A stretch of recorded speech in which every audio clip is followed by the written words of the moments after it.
কিছুক্ষণ পর বিএনপি জামায়াত সহ বিভিন্ন দলের সঙ্গে বৈঠকে বসছে জাতীয় ঐকমত্য কমিশন।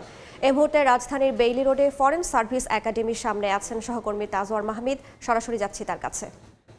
মজুদ আছে, আবৃত করা হয়েছে, পুলিশ, এসএসএফ সহ সব ধরনের বাহিনী এখানে উপস্থিত আছেন এবং এর আগেই প্রধান উপদেষ্টা প্রবেশ করলেন মাত্র, এবং তার আগে আমরা দেখেছি যে বিএনপির পক্ষ থেকে মির্জা ফখরুল ইসলাম আলমগীর, বিএনপি মহাসচিব, এবং সালাউদ্দিন আহমেদ, সৈয়দ নজরুল ইসলাম এবং মেজর হাফিজ এখানে প্রবেশ করেছেন। এছাড়া মিয়া গোলাম পরওয়ার, জামাতের সেক্রেটারি জেনারেল, তার নেতৃত্বে জামাতের 5 সদস্য বিশিষ্ট কমিটি এখানে প্রবেশ করেছেন এই জাতীয় ঐকমত্য কমিশনের যে প্রথম সভা, সেই সভায় যোগদান করতে। এছাড়াও আমরা দেখেছি ইসলামী আন্দোলন বাংলাদেশের নেতৃবৃন্দ এখানে প্রবেশ করেছেন, গণ অধিকার পরিষদের নেতৃবৃন্দ এখানে প্রবেশ করেছেন, কর্নেল অলি আহমেদ এলডিপির তিনি প্রবেশ করেছেন। এছাড়াও কিন্তু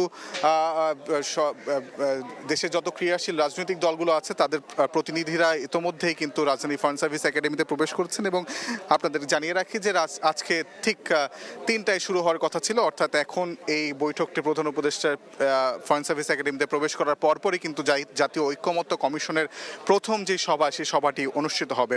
জাতীয় সংস্কার, দেশের যে রাষ্ট্র সংস্কারের আলোকে যে 6টি প্রধান সংস্কার কমিশন গঠন করা হয়েছিল, সেই সংস্কার কমিশনগুলো ফেব্রুয়ারির 8 তারিখে প্রতিবেদন প্রকাশ করে এবং সেই প্রতিবেদনের পাশাপাশি কিন্তু তারা বেশ কিছু সুপারিশও দেয় এবং সেই সুপারিশগুলো কতগুলো অন্তর্বর্তীকালীন সরকার বাস্তবায়ন করতে পারবে এবং তারপরে নির্বাচিত যে রাজনৈতিক সরকার আসবে তারা কতগুলো বাস্তবায়ন করবে, সেজন্য কিন্তু আসলে এই জাতীয় ঐকমত্য কমিশনের ডাক দেওয়া হয়েছে, এই সভার ডাক দেওয়া হয়েছে। এবং এই সভায় রাজনৈতিক দলগুলোর ঐকমতের ভিত্তিতে একটি জুলাই চার্টার ঘোষণা করা হবে, যে জুলাই চার্টারের অধীনে কিন্তু আগামী যে জাতীয় নির্বাচন সেটি অনুষ্ঠিত হবে বলে আমাদেরকে প্রেস সচিব শফিকুল আলম ইতোমধ্যে জানিয়েছেন। এবং সেই জুলাই চার্টারের অধীনে যেই জুলাই চার্টারের অধীনে আসলে অন্তর্বর্তীকালীন সরকার কতগুলো সংস্কার আসলে বাস্তবায়ন করতে পারবে সেটি সেখানে উল্লেখ থাকবে।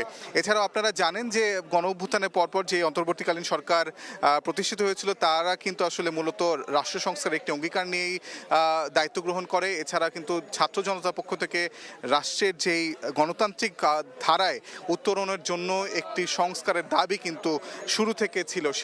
সেই দাবিগুলো পূরণের জন্যই কিন্তু আসলে এই 6টি সংস্কার কমিশন, প্রধান 6টি সংস্কার কমিশন, অর্থাৎ সংবিধান বিষয়ক সংস্কার কমিশন, জনপ্রশাসন বিষয়ক সংস্কার কমিশন, পুলিশ সংস্কার কমিশন, পুলিশ সংস্কার কমিশন, বিচার বিভাগ সংস্কার কমিশন, নির্বাচন সংস্কার কমিশন, এই 6টি সংস্কার কমিশন তাদের সুপারিশমালা প্রণয়ন করেছেন। এবং যেখানে কিন্তু প্রধানমন্ত্রী এবং রাষ্ট্রপতির যে ক্ষমতা, সেই ক্ষমতার ভারসাম্যকে বাস্তবায়নের লক্ষ্যে কিন্তু মূলত সুপারিশগুলো দেওয়া হয়েছে। পাশাপাশি গণতান্ত্রিক ধারা যেন কোনোভাবে ব্যাহত না হয় বাংলাদেশে, সেজন্য কিন্তু সেই সুপারিশগুলো দেওয়া হয়েছে। এবং সেই সুপারিশগুলো কতগুলো বাস্তবায়ন করবে অন্তর্বর্তী সরকার, কতগুলো রাজনৈতিক সরকার বাস্তবায়ন করবে পরবর্তী নির্বাচন হয়ে আসার পর, সে বিষয়ে আজকে ঐক্যমত্য হওয়ার জন্য রাজনৈতিক ঐক্যমত্যের প্রতিষ্ঠার লক্ষ্যে কিন্তু আজকের এই সংস্কার কমিশনের প্রথম সভাটি অনুষ্ঠিত হচ্ছে। তো রাজধানী ফরেন সার্ভিস একাডেমি থেকে এই ছিল আমার কাছে সর্বশেষ খবরাখবর।